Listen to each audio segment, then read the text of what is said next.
Good morning guys! Grabe, nagkakatapos ko lang mag-ayos ng mga orders kagabi. Kasi usually guys, pag nagla-live ako ng gabi na, like mga 7 or 6, kasi maaga ako natutulog, maaga ako nagigising, may inaayos sa kapitbahay guys, kasi may maingay. Usually maaga ko siyang inaayos. Kaya guys, sa mga magmamain po, please pa-add to cart na po or add to basket na agad.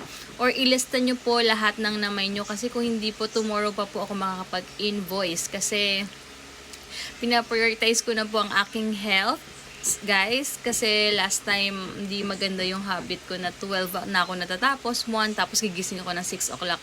Wala po akong enough sleep, guys. So, ngayon, na-discover ko na mas effective sa akin yung ganong ayos na lang. Ayan, natapos ako. At may me time pa ako, guys. But thank you so much po sa mga umorder, sa mga Joy-Joy.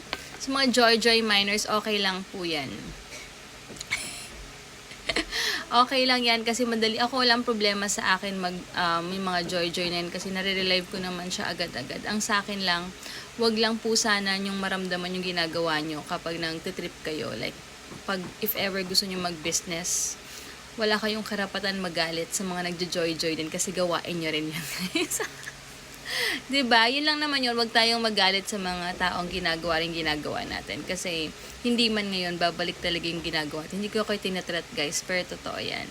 Kung wala po kayong money pang mine or trip-trip nyo lang, sa ibang bagay nyo na lang po i-divert yung attention nyo. Pero, yun nga, sa mga nagjo-joy-joy, sana lang na in the future pa nag-decide kayo mag-business, wala pong mangganyan sa inyo at di nyo maramdaman yung ginagawa ng mga seller, guys, na totoong or may dahilan kung bakit sila nag-online selling, guys. Okay?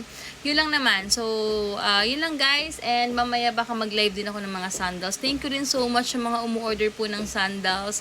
Maraming salamat po kayo mag-alala. Super ganda po niyan.